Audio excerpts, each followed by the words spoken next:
the feedback for the week of September 27th. I could have sworn it was August. No, seriously. Like Deus Ex should have come out last week. Nope, it's over. Sorry. Time flies. I'll die sooner. Okay, great. Let's introduce our panel now that we're suffused with the sense of mortality. We have Leah. Hello. Steven. Hi. And back again, Jessica. Yay! So it wasn't so bad last week that you came back. It wasn't so All bad. right. I've been how are you doing?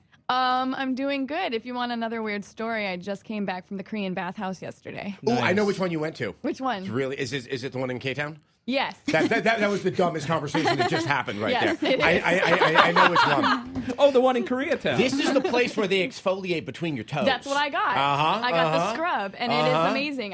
It was so slick by the time I got home because they also put oil on you and stuff. How many masculine points did I lose right there? A lot. There's a girl's section and a guy's section. Oh, there's a different I keep sections them of it. separate. There's only a girl Yeah, section, it's not a Russian bathhouse where it's just sort of men making deals naked. Yep. No, it's a Korean bathhouse. Yeah. So I was getting and they my exfoliate scrub. between your toes because it can get really rough in there. Dude, they get everything. I know. And I mean everything. They're Like, diligent. I actually almost stopped the girl. I was like, I really don't think that specific area needs to be exfoliated. Already exfoliated there, I I think think. the problem is that after going there, my wife thought that maybe I had higher expectations of how she takes care of me.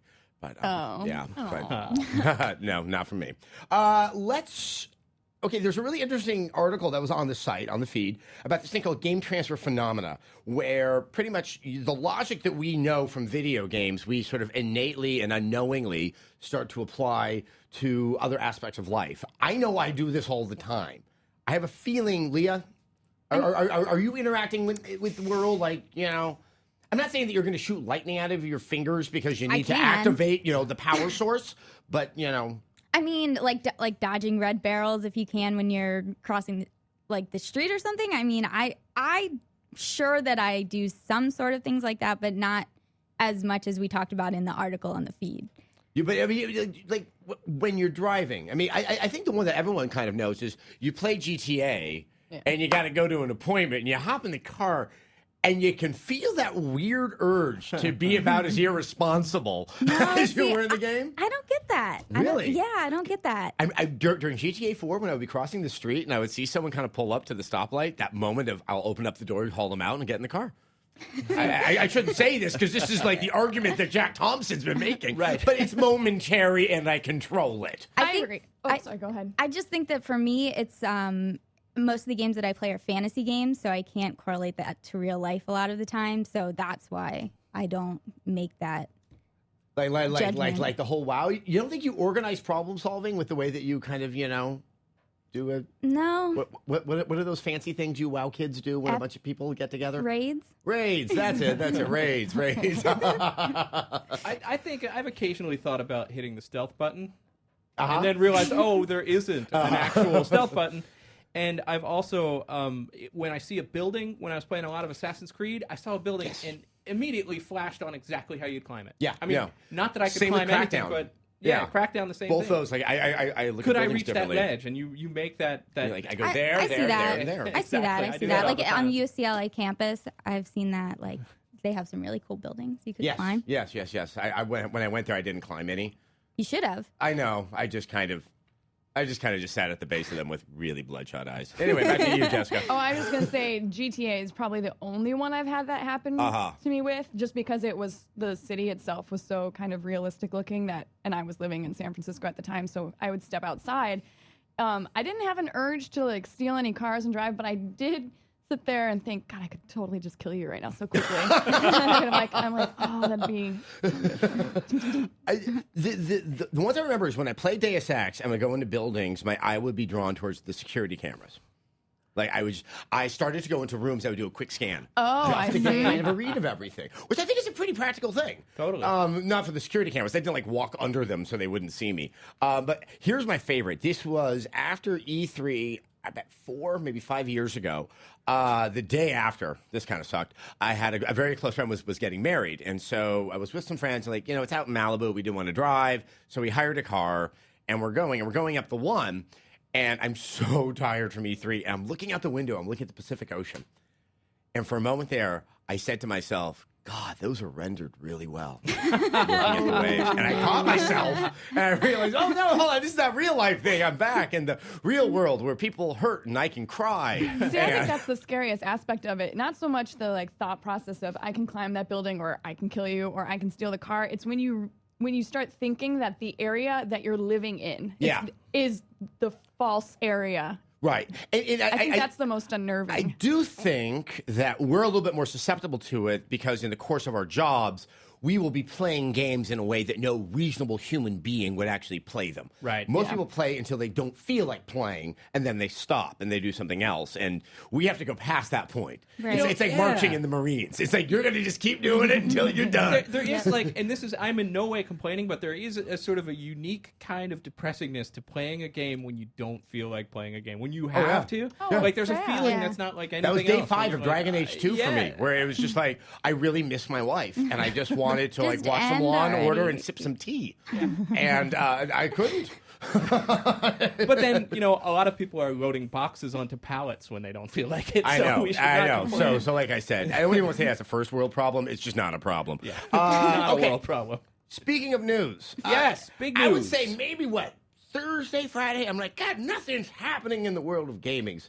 Just there hasn't been a big announcement, something to clarify things, answering a question that's been lingering for a long time. And lo and behold, on a Sunday morning, on the day of the Lord, early in the morning, when many people were on their way to church. I was at church when You this were? happened. Oh, you were? Are you kidding? They wouldn't let me in a church. Yeah, they wouldn't. For me, it's kind of like the Omen. I just start hissing involuntarily. Exactly. It's really bad. I have restraining orders. Stephen, what was this thing that happened? This is the thing that happened. Star Wars: The Old Republic has a release date. Da da da. There we go. It is coming December 20th in the United States. Da da da. I know, a strange date. Strange A date. strange announcement and a strange date. Yeah. So it was announced in Germany, I believe. It was at the Euro- Eurogamer Expo. Which I think an for odd most one of to us, choose. not in Germany, we went, there's a Eurogamer Expo. Had That's no announcement idea. number 2. Yeah. Eurogamer Expo exists. Yeah. I thought that's what Gamescom was. I honestly had no Well, idea. I mean, that Eurogamer Euro- is a publication. I didn't know it was so significant that it No, but merits I its didn't own know it had. expo. Yeah, exactly. Greg Zeschuk was there, and so was Ray from BioWare. I had to just kind of assume that if they were at a Starbucks that Sunday morning, they were going to make the announcement from there. It just so happened that they were at Eurogamer Expo. They put it on Twitter. But hey why, guys, though? Yeah. Like, why that date? Like, why the Well, what both happened the day dates? before? Why the announcement? What happened the day before? Oh, that The day Diablo before? 3. Yeah, Diablo 3 is like, we're not going to do it till 2012. And it's you get the sense that there was like these 3 dudes at EA. They're sitting there refreshing Yeah. Blizzard's site, F5, waiting to find out F5. when this is going to be announced. So did they say anything else? They said that the pricing of the game, $15 a month. That's not okay. Standard. You're only on MMOs. How does that sound to you? That sounds standard. I think that people know that I don't like Star Wars that much. That's but okay. And I just think that they're going with a standard business model. Their game, is innovating in a few new ways, not as many as other games that are coming out. And they're playing it safe, going with the standard $15 a month. Or you can get like 6 months for $13 a month or something like that. But this whole announcement is driving me crazy. I know. It is. It's selfish, just as we said earlier about our problems. But it's like, you didn't take the press into account. No. Like, all these outlets, ours includes, like, what are we going to do with Game of the Year decisions? It's like, Jessica, I mean, are you changing travel plans? I'm not. And well, I can't. How do I want to put this? I am not terribly excited for Star Wars anyway. Uh-huh. Are you a Star Wars Probably fan or are you not a Star Wars fan? I enjoy the first original 3 Oh, yeah, movies. yeah. So in that real regard, Star Wars. I enjoy it. But I wouldn't say that even with those 3, I'm not a massive. So Knights of the Old Republic. I mean, I might dabble in it, but I'm probably. No, I'm talking the original single player games Oh, from, I never- from no, BioWare. no, I oh, didn't okay, play that. okay. I love those. See, those are amazing. Yeah, those games are amazing. I love those games. And I'm fine to. I mean, I'm fine to play those games because I do know enough about Star Wars, having seen it, to not feel completely left out of it. But I don't to play an entire MMO on it. I don't know. See, I'm the if I'm exact gonna get opposite. interested in it. I'm definitely going to play it. I'm going to sink hours and days into my life into this game. I know that I am. I just don't understand why they would release it 5 days before Christmas. And like, all I That's can a think really about funny is thing, most likely maybe only a couple days after that, I'll probably go see my family. Yeah. Where there is not a PC that I will be playing Star Wars The Old Republic on. Right. And you know what I'm worried about? I'm going to resent my family because they're keeping me away from this game that I want to be playing. And that just means that EA makes me want to hate my family. That's all I'm thinking right now. Well, there you go. It's an MMO. You can wait until you the can't. beginning of January. You can't, because then all your friends that you want to group with They're are going to leveling level up. up. You know And what? you're going to You're be right. left in the You'll be dust, left which is behind. exactly why I stopped playing WoW, is because I was traveling so much and all my friends would go and level and I'd come back and be like, yay, let's go group. And they're like, no, So, you suck. To be fair, what we just discussed right here, it's not like EA is a bunch of oblivious nincompoops that wait a didn't take minute. this in consideration. Here's- So what is the appeal? Well, here's the thing. I date? don't know that you guys, I mean, the demographic essentially is for kids, and they're on Christmas vacation. Well, I mean, we're all No, on Christmas I- Do you think that vacation. demo's for Maybe kids? this is I think it's for adults. No Yeah, way is that demo for kids. high-end adults. Like High-end super adults, old yeah. adults. Well, I mean, wow. Like us? The average age of a WoW player, of an MMO player, can skew very, very high. I mean, it definitely seems Well, I'm to thinking bring like in. kids around 14 and up. Oh, I mean, Yeah. but Not like I think you're going to see below grouping in the 14. 30-year-olds, especially Yeah. people that grew up with the old games that have played Knights of the Old Republic and kind of know the legacy of those games. The older people who love Star Wars in general too. Those are the people who their demographic is. I mean, they want these older people. But I mean, that's what I'm saying. Don't you think by having this release date be what it is, and having now these people available to play it and have the time off and just sink into it, that maybe they're doing kind of a fan service? No, Well, I think that this is sorry, Even but though, yeah. I mean, ju- I think you and I have the same idea. what I think is that this is a way for them to soft launch their game. Not everyone is going to be around for, to log in on 5 days before Christmas. They're going to be traveling. So this is a way to keep the load very, very light on their servers, as opposed to if they launch the game 2 I weeks think after, it's 2 going to weeks force before. having a slightly more successful launch because, Yeah, as we absolutely. and we'll talk about later, Blizzard wasn't prepared for the server load that they got on the Diablo 3 Right. beta, Yeah. and this might nothing can kill an MMO worse than not working when it comes out of the box, and I think no one knows if this thing is going to be a success or not. I think that this is so, like, on the one hand, it's like, why are you doing this 5 days before Christmas? But on the other hand, it's really smart because they're going to have a successful launch because of it. Because this, The only thing is that, okay, we're at the end of September. They're looking at December 20th. How are they going to market? How are they going to ramp up? I mean, you have a lot of ad space that's going to be taken up by Activision with Call of Duty, by EA with Battlefield 3. Where is now? Granted, maybe also by keeping it in December, once Battlefield and Call of Duty are out, you have a little bit more space that you can do some advertising that hasn't been monopolized by these other games. Let me give you a much more mundane explanation. This is the very boring explanation, and I am talking out of my ass, so I have no idea what I'm talking about. But I have this feeling that it has I'm still looking at your face. That's just I know, so weird. exactly. I have the feeling that it has to do with the licensing agreements for between Lucasfilms and the makers of video games. The Galaxy's license is up. I think that this is the drop dead date that they can launch in this calendar year, and for reasons that are financial and corporate that I don't really understand or care to understand, it has to be this year that they put it out. And I think they're going to put out. They could be putting out a game that's not quite finished, and I don't know that that's true. I don't have any insight, but I have this feeling that. So actually, those two. Okay, also, ideas and this is merge. something I Yeah, hadn't they do considered. kind of merge, don't they? When Yeah. do the Star Wars Blu-rays come out?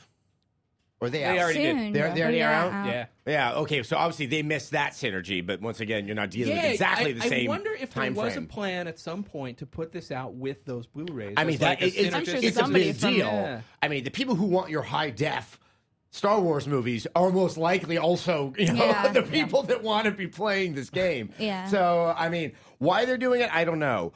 If it's going to help them, I think. I think a it's soft launch might toss-up. work. I mean, MMOs don't really kind of hit their stride for a couple of months in. People Yep. start to figure out how to play it. You get word of mouth. Hopefully this just brings in that hardcore element that are sort of an essential marketing tool. But Star Wars has such devoted fans that Yeah. I don't see Yes, them they do. stopping just because Christmas. You know, like I can see them running out Christmas. because of Christmas. We call it Life Day in Star Wars world. That's right. That was the other thing I thought. I think if they're going to release this that close to Christmas, They should just call it Lucas Life Day. just needs to grab his balls and would be a acknowledge the great existence idea. of the Christmas special and release it. Because I think it's the only fair thing that needs to be done. Because I need to see that Wookiee beginning and that very blank look on Carrie Fisher's face. Yes. That just really is one of the great joys Harrison of television. Ford I think in on that the new special is the Blu-rays- greatest thing in the Yeah. world. I haven't seen the whole thing, but I think on the Blu-rays they actually have cuts of it as, really? as extra A content. Yeah, I'd curious buy it. thing about the Yeah. Christmas special, The because it curious is so special. hard to find. I finally got that chance to see it.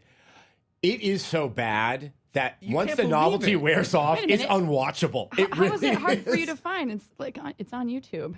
I guess I saw it in an era before Like, the wait a minute, internet. what are you talking about? It was back when you felt proud about acquiring something. When you have Hey, to buy a VHS. you know Called what? a proud. Is the day the clown cried on the internet yet? Not yet. Not yet. But All believe right. me, I'm looking for it. But I've never yeah. heard of that, so I don't care. Jerry Lewis's great Holocaust movie the that will greatest never be lost seen. film of all time. I've never even heard of that movie. Exactly, I've never heard It's- of it. It's a famous movie that a no one has seen different except for podcast like Harry that Adam Shearer. and I are gonna do. One day we're going to do our old people podcast and we'll talk about it. All right.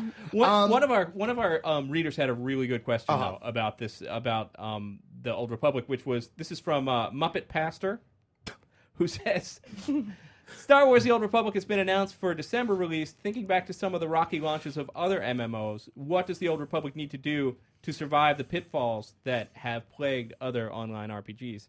Performance. Yeah, I think you Performance. guys already answered it. Performance, Yeah, yeah. performance. Servers need to be definitely I up and think running. it also needs to be content rich. I think Yep. I think exactly to Jessica's point, there is a hardcore element that people ramped up with their love of WoW. People are coming into this. They're going to play this thing every nook and cranny, and if it doesn't have enough content, that's going to be discovered much faster than I think it would ever be discovered with other MMOs. And that's going to be bad messaging. I think that for Star Wars to be successful, the story that they're trying to make in that game, the 60 hours for each class that they're promising, needs to be so freaking awesome, because that's what they're hinging on. They're not hinging on their new innovative gameplay mechanics or anything they're like saying, that. They're selling it on a single player experience Yes, in an MMO. exactly. And that's what needs to be good for this game, or it's going to not do well. That's Yeah. what I think. I mean, because they've been talking about it for so long, everything that happens is more and more promises. So, Yeah. all right. Bottom Here's look line, at you, success or BioWare. failure? I say Well, success. They I can say fall the back word. on it. I If don't they know need yet. to, they can make MDK3 and they'll just make their Yeah, you're move right. back. So that's all. So there's another really interesting article that popped up last week. It was a survey that was sponsored. And so when I'm telling you this, let's take that grain of salt when we read the results of this survey. It's from a social game firm, Kabam. And it said that social game players spend less time and less money now on traditional console games. There's so much anxiety around these social games and that traditional game makers don't seem to get their heads wrapped around. I think fairly, they don't like it. It's kind of like, when you're making rock and roll and then Britney Spears starts taking over MTV. It's kind of like, no, it's just really, there's just nothing very equitable about these two things. But this is kind of the first of the data saying that, hey, it's catching on with a harder core segment. They only surveyed 1,412 gamers. And my stat class was so long ago, it sounds a little bit light in terms of what their sample group was. There's a group that I didn't know existed. There's hardcore social gamers. And I think this Kabam company makes Civ-like social games. Civ Stuff that World is closer to strategy. So apparently these hardcore social gamers are male. They are not the old ladies that we've stereotyped social gamers being, and that somehow they're spending more time in these social games and they're spending less time on console games. Now, the big example they gave, and this is where I think there's something interesting and credible to this, is because the social game experience, you can play those games in ways that's a little bit more amenable to an adult schedule. Okay. I can see that angle. Yeah, and that, hey, I can play for 10 minutes, I can get some satisfaction, I can go back to it the next time I'm free. When you sit down to play a game like Deus Ex, it's like, no, you need to commit 2-3 hours, or it's just kind of a useless exercise. Right. You're stuck at a desk answering phones or whatever it is that you're doing, and See, all of a sudden you can sit there and have the discussion and then also play at the same time. Where are these games being played? That's the They're thing. being played at the office. That's the thing. Where except if you work here, you're probably not playing console games at the office. So, I mean, that's the thing. And once again, it's sponsored by a group that has a financial interest in the growing social gaming sphere. Just to play devil's advocate, and I don't know if it's just because of the jobs that we have and the people that we are, but I still buy just as many console games, and I am aggressively hooked to, and I'm going to show it off. Please. My social game. So I found this. It's called Japan Life. I've spent already in real world dollars $100 on this game. It's called Japan Life? Yeah. And what happens there? You can build Japan. And so I go through and I decide which are the best sections to put my things for the best amount of Is it part of XP. another life series? So you can do Utah Life and Norway Life? That's a good question. I don't know, but I don't just think Japan so. Life? I think it's strictly now Japan you'll Life. be able to do that. Can I make you money can by go putting in vending machines with schoolgirl panties in them? Because I haven't unlocked that yet. Okay. I don't know. That's an unlockable. I hope that might be I'll check the buying section. So when do you play this? I play this before I go to sleep because it's on the iPad. So I play it before bed. I do first thing. Okay, so here's my day-to-day activity. I wake up. I check my sales on it because I usually have my sales run 12 hours. So that way I don't have to wait 12 hours. So I just let it run overnight so that I can collect all the money and the XP in the morning. So I let it go ahead and run overnight. I go and I collect all my XP and my money. Then I decide if I've leveled up enough, if I'm going to build something or not. Usually I don't because it's a.m. and I have to go to work. So then I come here or wherever and do my thing, or I'll play some Diablo 3, or I'll play some Deus Ex, and then after I get tired of that, my alarm for my next round of sales will go off, so I'll go accept everything. Then I'll probably, while somebody's watching TV at home... How is this not worse than sitting down for 2 hours and playing a console game? When do you shoot people in the face? I noticed this when I started playing Animal Crossing. Isn't it kind of scary when you're more diligent and responsible in the virtual life than you are in the real But life? here's the thing. I have nothing to be responsible about in my real life. I have no kids. I'm not married yet. So In Animal Crossing, I was clearing out my debts faster than I was doing in real life, okay? I was carrying a balance on the card, and I wasn't doing it with Tom Nook. I'm getting debt because of this game, because you can only build... So here's how the money situation works. Diamonds allow you to, you've got diamonds which allow you to kind of skip levels and also invest in gold coin. Gold coin allows you to buy rice cakes. Rice cakes is what allows you to build things. And since that's what 90% of the game is building stuff, and I don't have a lot of I would friends, like to just separate the quote right now, which will haunt me for the rest of the day. Rice cakes is what allows you to build things. Because there is no firmer foundation for an edifice than a rice cake. Exactly. Well, you need, building things also costs a little of the XP and a little bit of coin, but essentially you're running off of the rice cakes. And once again, this is similar to the model that you see in Farmville and all the Zynga games. The part that I found so interesting that I think is really where some of the appeal of this is that the game kind of says, stop playing, come back in a little bit. And that it seems like it's already shaping itself to someone's schedule. That it has a natural conclusion. You put your stuff out there and you want to get your sales and you come back and check. There's something very compulsive about that. That totally. Yeah, my favorite thing to do is to sit here and accept all the coin and just I'm just hitting the screen. It's like tap tap tap tap tap tap, and I'm hearing all these sound effects. And I'm like, and then more. Yeah, I need more coins and rice cakes. I have actually turned up the volume and I have told Blair, check this out, and I've gone, and it's like ring ring ring ring ring ring ring. And he's like, that's amazing. You should play Diablo because a lot of these games, a lot of these games are sort of founded on a very overt economy and your success within that economy. I mean, I can't help but wonder if this would be as popular were we not mired in a sense where no one really feels that they can succeed in the actual economy. Right. And it's kind of supplanting, I think, a rather innate human desire to feel secure in accomplishing and, getting money. That's kind of interesting, yeah, because if you take the right steps in a game like this, it results in money. Where in real life, no, maybe. because the bastards will always win, and you're not going to get a piece of the pie. You're not going to get yours. I think you're right. From my personal take on it, it's less the money aspect and more of a dollhouse kind of aspect where I like to just not Ibsen's, arrange. But I want to arrange my perfect version of a Japan. So, Japan. I'm working on. I've named it Kyoto. I've actually got a section separated by the river. That's Gion.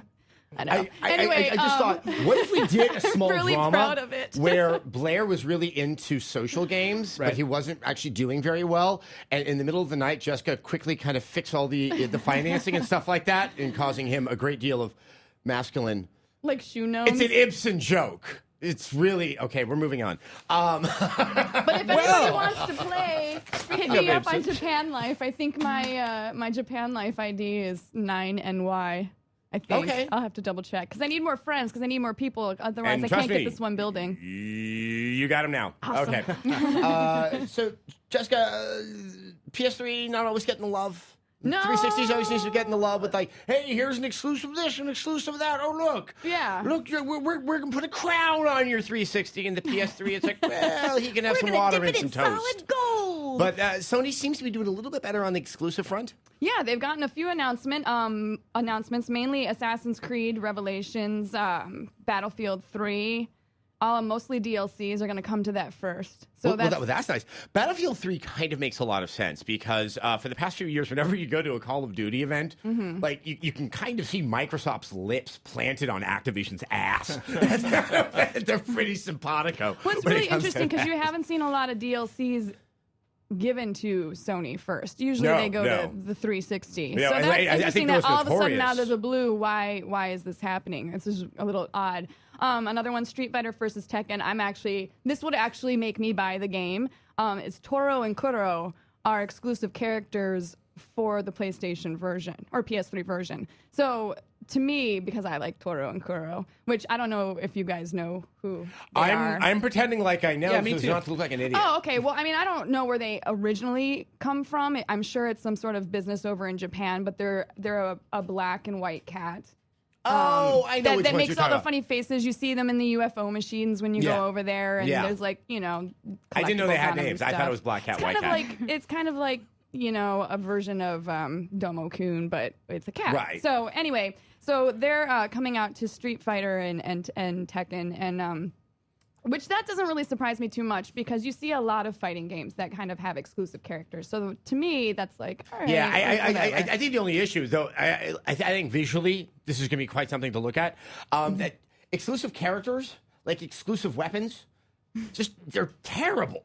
Yeah. Like when you have to go to a But certain the store to DLC, pre-order. on the other hand, especially for a game as significant as Battlefield 3, that is not small potatoes at No, all. that's a big deal. It's those are.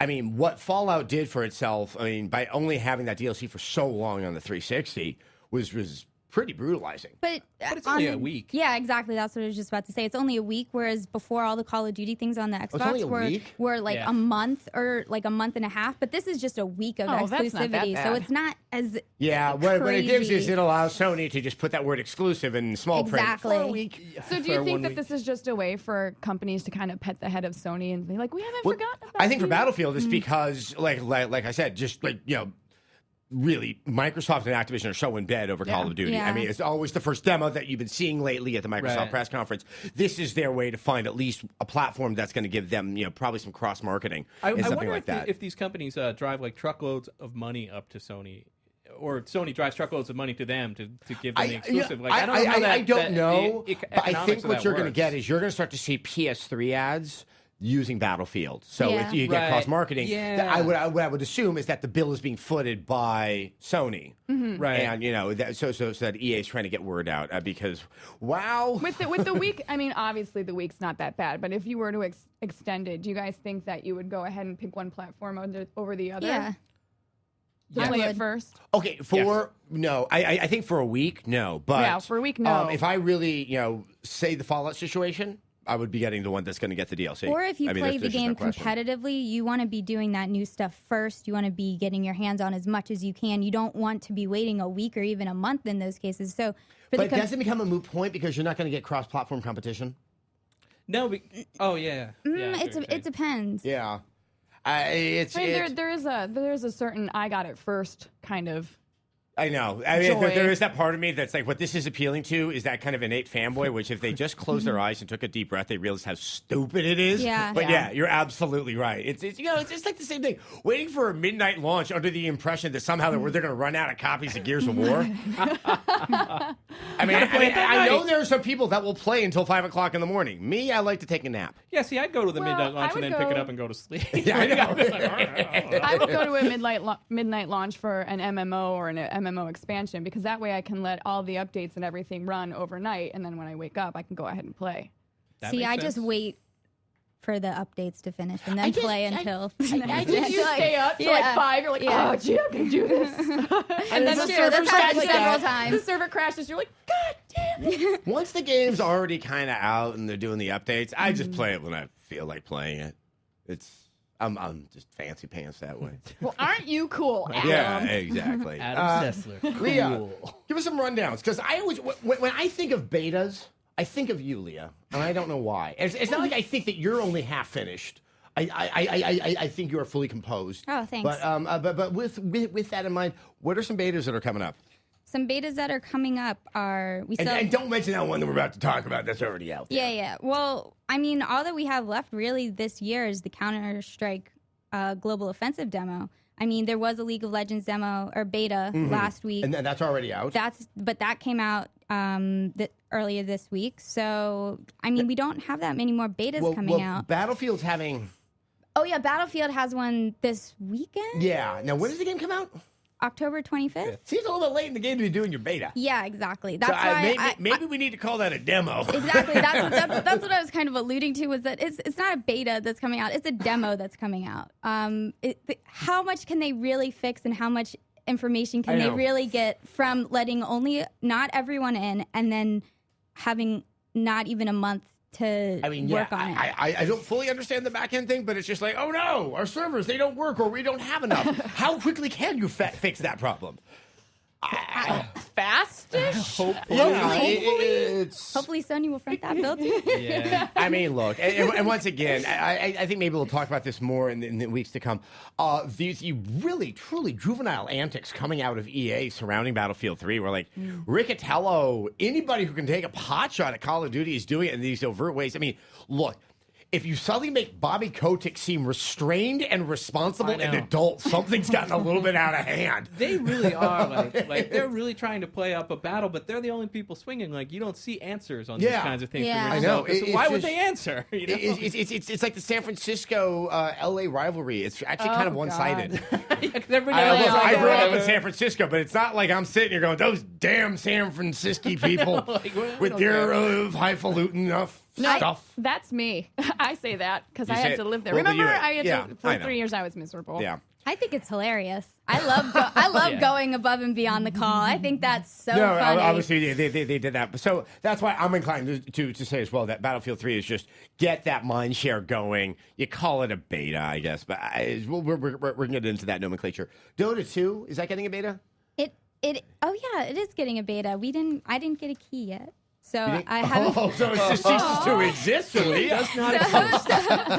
I'm so excited. So excited for Dota 2 and Counter-Strike. So those are both getting betas this year, which is very exciting. And the Dota 2 actually got announced last week. It got pushed up because Valve wants the fans to play Dota 2, and it's basically the exact opposite of what Battlefield 3 is doing. They're getting it into the hands of the fans really early so that they can make the changes and make the balance changes so that they can have the best game possible come out. You mean it's an actual beta for the purposes of testing something? Yes, exactly. Well, with that in mind, let's talk about the beta that everyone's talking about. The whole Diablo 3 beta. Yes. We'll get to the point of whether or not it's a beta or not later on, but we played it. Mm-hmm. I found that it plays very much like Diablo. Really? Yes. What, And, really? it's weird. For all the times that you can... I just did a soapbox on this where you've seen advancements in game design. That formula still kind of works. It's just fun. amazing. It's so I fun. had a great time playing. I mean, I actually played through twice now with a different character. I mean, it's not balanced. The character's way too powerful, but Yeah. I just like clicking on... It's just fun. I I would walk my character into like a room or something or a dungeon, wherever you're running, and I would before I would even look at the monsters that were coming after me, I would do a sweep to see where my cursor would kick up, and then go over there and collect as much as I could before they got close enough that I actually started having to battle them. And then I'd go back and start collecting some more. I mean, it's fun. I mean, Leah, I think you're kind of our in-house Blizzard expert. Do you see anything, and obviously this is the very early part of the game, but do you see anything that strikes you as a distinct design shift from Diablo 1 and 2? I think that there are things that aren't accessible yet in the beta that you can see, like the runestones, that are going to be a significant change from the first 2 games in the series. But right now, you can't test them. So the people playing it right now who played Diablo 1, Diablo 2, they're like, it's the same thing. No, it's not. Like, it's completely different. You just haven't been able to see those changes yet. This is like dipping this much of your nail into the water. Yeah. How they've given this beta to the players. So, this is, it drives me crazy because I've been dying to play this game for so long, and then now it's getting negative feedback because it's so much like Diablo 2, but people aren't playing Diablo 3. And if it wasn't like Diablo 2, they would have been bitching about that. Yeah. But here's the thing, whether it is like it or not, it's still fun. It's still good. Exactly. So, like, obviously, I agree with you, but if that wasn't the case, like, stop your effing complaining. Well, now the thing is, the one thing is that people in the gaming community are complaining about it. Oh my God. What's interesting is there was something, and it's funny. It sounds in a way similar to your Japan Life game. Yeah, it's a very simple, feedback loop. You have a Diablo. You kill, you loot. You kill, you loot. But it's just so tight and so satisfying that I've never considered Diablo to be the pinnacle of game design.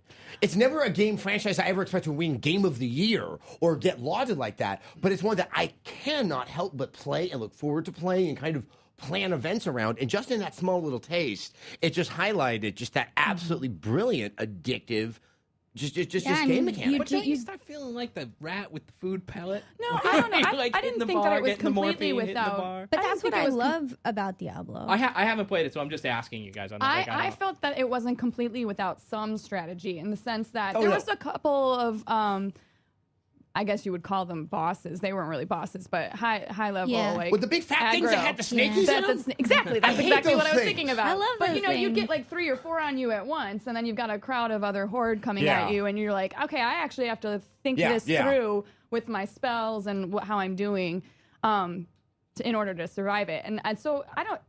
Yeah, there's a little bit of like a rat chasing the cheese, but at the same time, there's enough that I think it can kind of. And I think that because the classes are so different from one another, it really enhances how much strategy you can get out of each situation. And in the beta right now, everything is so tuned down that you really don't need that strategy. But looking ahead, you can see that there will be strategy that you need to utilize in the game. I think one of the benefits of this beta, if it was where the beta functions as a demo to give you a taste of the game, I think isn't pick a character, play it through, you're done.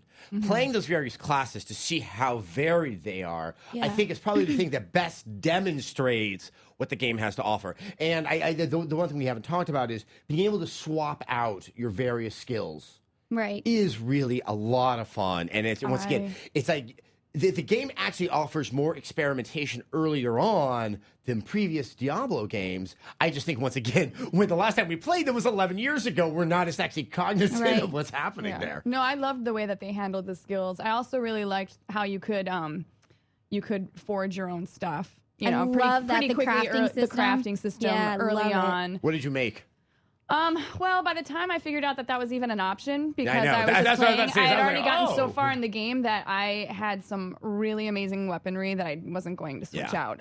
However, on my second playthrough, I'm hoping to craft something. I just haven't gathered enough stuff yet. See, I love that. That's another big shift. They didn't have the crafting system before, but now, I mean, they had like the conjuring system where you could meld 2 items together and make another one. Yeah. But this time around, they have a crafting system where you can break down your own items and make them into something new, which is, I really love that. And I loved going, I mean, I don't know what the word is. I'm compulsive. I'm super OCD about video games, so I like to go around. You're kind of a crafty person. Like, if there wasn't video games, you might be scrapbooking? Maybe. Paint my nails. I like to paint my nails. But what I'm trying to say is that I will go around and get all of the pages of training, as many as I can, and I love doing that, and that's something new for me to do. And in the beta, you run right through it. You have 2 characters. I have all 5 or max level as soon as I could get them to it. And now I'm just going back and finding these pages to craft. I mean, it's not a long beta, but there's things it's easy to do. To get through, but there's tons of stuff to do. Another thing that I really, really liked, just because I find this frustrating and I'm lazy, is I love that you can be in the middle of, a fight and you decide, I'm going to go sell something. And you don't have to run all the way back to town. You can just switch up and you're like, click, sold. click, click, click, click, sold. And I think I like that they're doing that. You see that in a lot of games now where it's like, let's facilitate a good gaming experience. Once again, it's almost like there's a theme running through today's show, as we were talking about with Japan Life. Look, I only have so much time, and there is something that actually prevents me from playing some games like, yeah, but I'll get all that stuff, and then I got to go back to town. By then, dinner will be on the table, and I'll have to eat it, and then I'll feel sleepy, so I'm not going to bother playing right now. That's busy work. That really isn't that much fun. The fun part is the game. Keep the player engaged. I mean, look, there are qualities to Diablo that I think are very much like gambling, and that it is so compulsive, and that they very cleverly found a way to wean out those very few instances where I'm bored, I can walk away from my computer now. Yeah. Well, and by giving you the crafting abilities and all that stuff kind of early on, at least in the beta, I felt that once you got bored clicking and attacking things, you're like, I got other stuff to do, and I'm going to go and do that. So let's talk about some of the issues that arose during the beta. One is, the game's completely unbalanced and it's overpowered. I read this as that's because it's a beta. Exactly. And they're not testing if they balance the game. Right. Yeah. This is testing for server stability, not balance. Okay. People say that the game's too easy. Play this hardcore is Blizzard mode. we're talking about. They've had 11 years to work on this game. They have the largest MMO. They still have the most successful real-time strategy game. I'm going to just give them the benefit of the doubt. Yeah. I just somehow don't think they're like, oh my God, the characters are overpowered. Thank you, Internet. Thank you so much, Paul. Let's go back and make it a better game, kids. Guys, this message board says that the game's not right. Yeah. I mean, obviously, they're testing stress on the server. But some other things did emerge that seemed to get people. The servers couldn't handle it.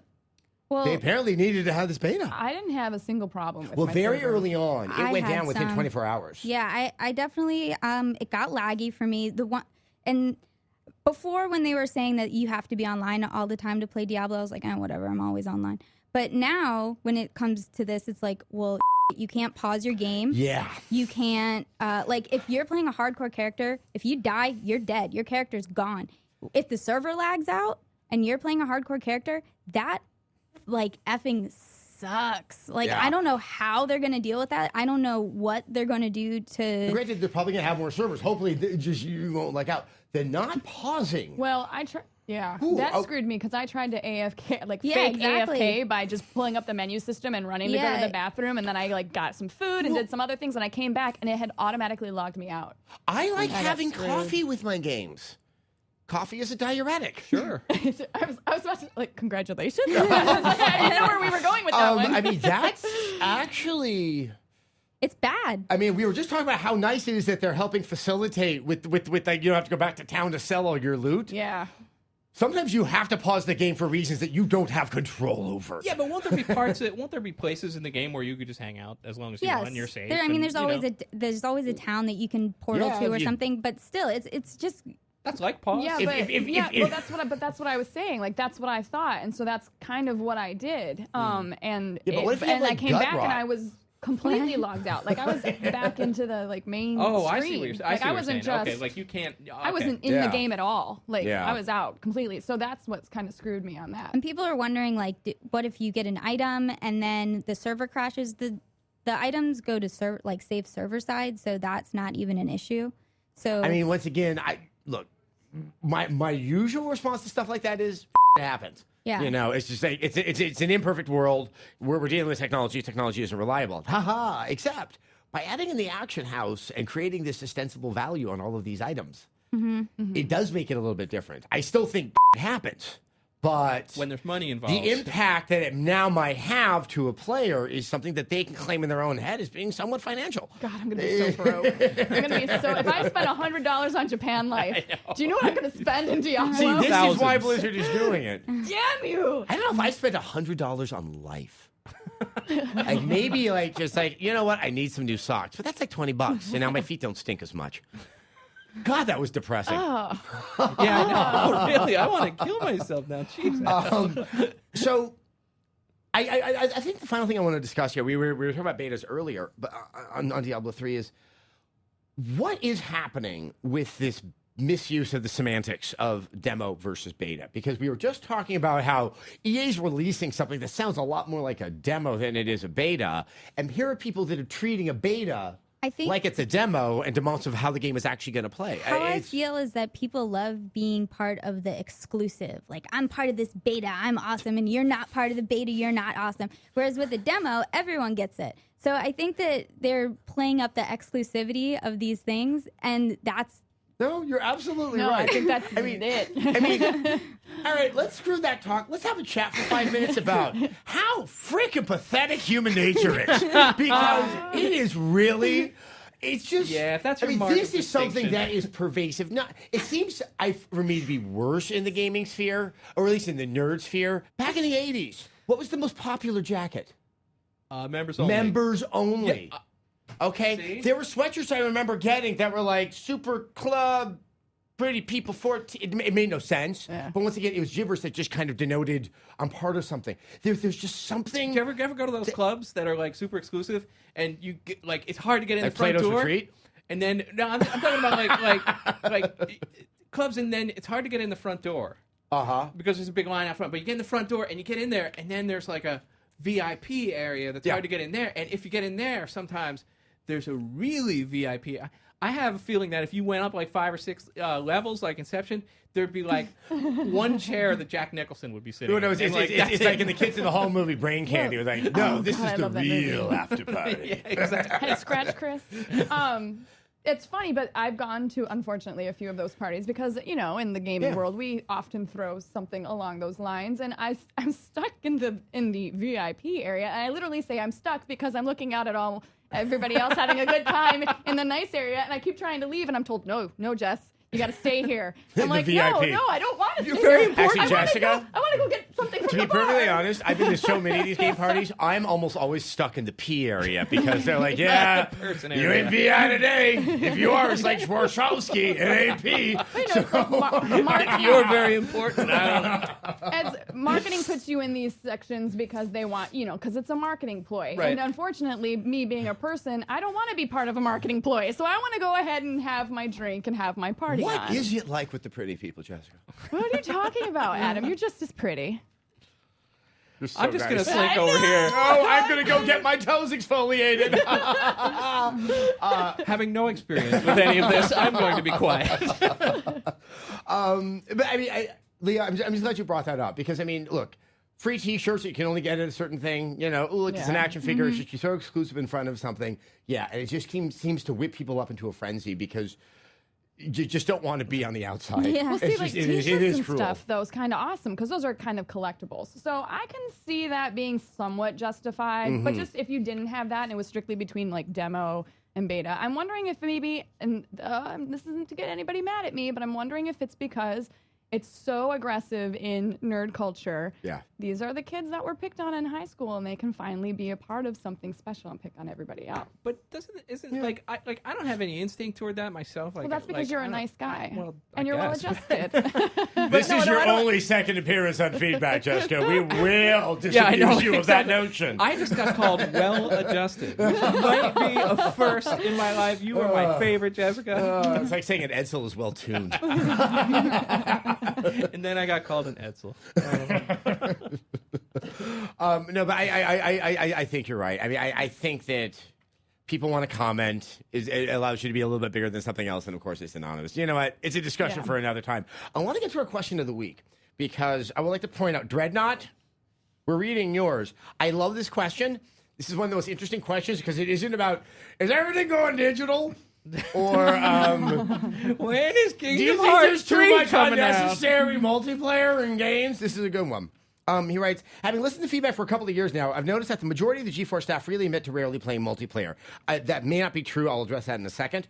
Why do you think that is? Is it really just about a skill disparity on your part, or is the problem more fundamental on the consoles? Secondly, this is the part I love. Given the depth of multiplayer on most of the AAA titles these days, do you ever feel hamstrung when trying to put together a comprehensive review that includes multiplayer? I think that is an excellent question because it addresses one of the biggest issues I'm having with game reviews and the process of them, that we are using a model that is really, has been established for books and for movies, for passive engagement, that, you know, it's not like there's a second part to the movie that views differently than any other, than the main part. And we're just trying to actually review them that way. Let's get back to the multiplayer. How much multiplayer do you play? I don't play much at all. But I've got specific reasons. Yes, I have them too. Yeah. Stephen Johnson? I don't play much at all, and I have specific reasons. Leah? I only play multiplayer in my games. I'll get to, I think my specific reasons are yours. I have to be a little bit anonymous out there on the old internet. Yeah. And it really restricts my time. I don't. If I'm playing with strangers, I'm doing it on the PS3 because no one has a headset. I don't want to say I never do. If I can get a group of friends that I know and we can go ahead and put something together, we will, and we do. But I would say, as far as testing it out on my own, just amongst whoever the internet gives me, almost never, because not only do I have the anonymity. Thank you. It's one of the tougher ones to get out there. Anonymity aspect to it, but also, and this isn't to do a whole girl gamer thing because I hate that, but you know, because they hear my voice on occasion, and there's some games you can't play without talking. I know. Yeah. Then it automatically becomes a weird combination of hate fest / we're gonna hit on you as much as humanly possible. That is the saddest thing I've ever heard. It really does. Oh no, it's really true. Does It's absolutely true. No, I hate being online. I mean, it's hard enough to play a female avatar in an MMO, even though you may not actually be, you know, female, gynecologically affiliated that way. You know what? Just an odd little example of what that you just said was. Remember when Home came out for PS3? I ended up making. I had champagne. I pulled it out of the fridge. I opened it up. I was so excited. I will never forget. So I'm kind of into Sims just because I have this weird obsession, God complex, and so I was. So I was one of the first people on there that the minute it kind of was available, and I made a female character because I always try to make a female avatar because that's how I see myself, obviously.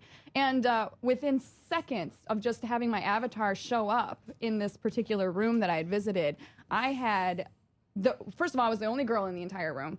Every single guy came over and started typing questions to me and asking. It was like Second Life. It was like a weird perversion of Second Life.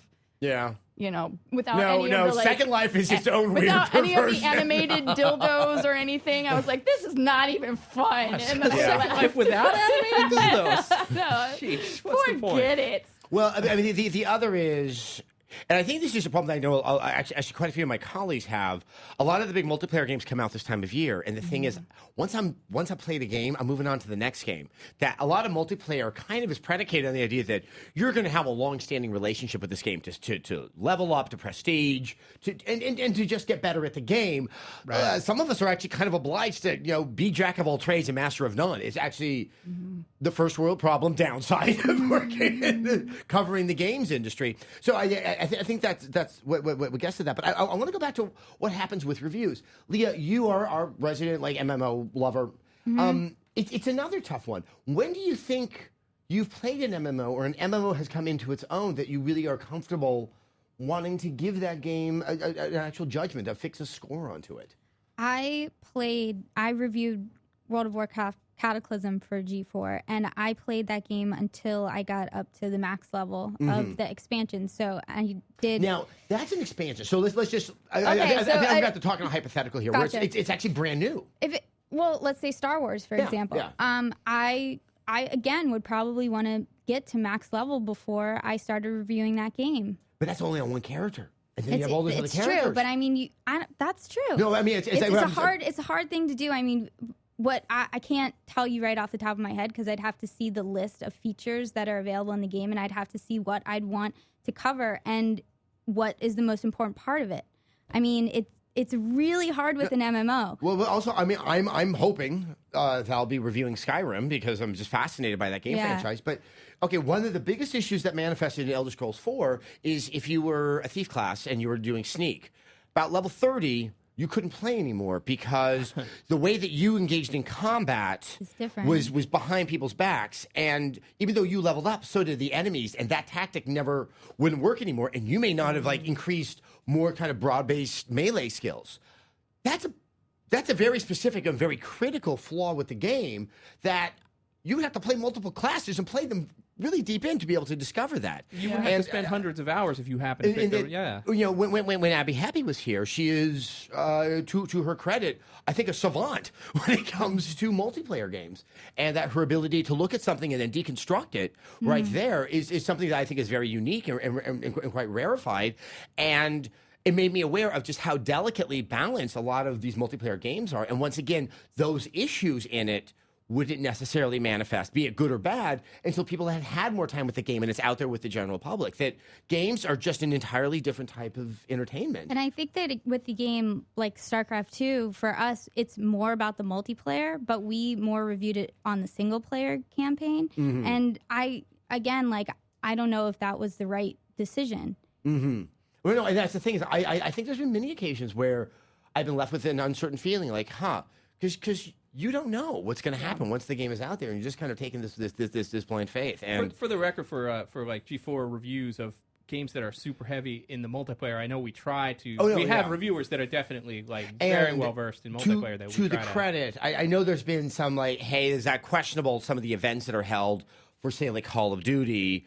And some of these multiplayer heavy games, while sometimes it's debatable whether or not some of the doodads and stuff there is appropriate in a review setting, what is appropriate is having that many people in a room to play the multiplayer, because that's as close as you can get prior to a game's release to get a real sense of what it's like. You're not playing with bots. You're not just playing with people who made the game. You're playing with people who should be on par with who's playing it when the game comes out. This is another kind of strange thing about reviewing, especially multiplayer games, is if you're playing the multiplayer section, who are you playing it for? Like, some multiplayer games are great if you don't play multiplayer games much. Exactly. And some of them, if you're not, I don't know. No. It's I am pretty good at a couple of multiplayer games. I'm not good at all of them. I play the ones that I want to play. I mean, it's also, a lot of people are going to try to play a lot of single-player games during the course of the year. Most people play one multiplayer game. It's their game. Right. It's kind of like a car. That's true. You buy a car, you're going to keep driving that car. And, it's... Like Left 4 Dead, that would probably be my go-to multiplayer. Yeah, it is. It's different. And then, once again... How much does a multiplayer weigh on a game? It's just once again you're having to anticipate what people want to know about it, and what it comes down to. I'm spouting too much here, and I apologize. That whether or not you're reviewing something as a critical assessment and its value in the pantheon of games, or as a product that what are you getting for $60? And that I think there's always a tug of war that happens between those two things. And Dreadnought's question here I think highlights it beautifully. Definitely. So. Yep. All right. Well. That was fun. Yeah. Next week, Rage. What? Rage. What? Yeah. You know that? Oh. It sounds so cool when you say Rage. You're like Tarjay. Like Tarjay? Detroit. Okay, that's not good. But, it's finally going to be returning. Okay, it's their first game since Doom 3 and their first new IP since Quake 1, which puts it back in 1996. Wow. So I think we're going to have a lot to discuss. Obviously, this is feedback. You can always see feedback new on G4TV.com every Wednesday, but really, it's just there. So you can just go there and watch old ones now, and you can wait till Wednesday and be like, ooh, I'm the first one to see it, because you know what? That'll feel exclusive. Do you play World of Warcraft or one of its 1,000 clones? Do you know what a mob or pug is? Then you'll want to make sure to check out the MMO Report. It gives you all the massively multiplayer online news you could want in a neat little package named Casey Schreiner. Check out all new episodes every Thursday over at g4tv.com/MMO. You're welcome.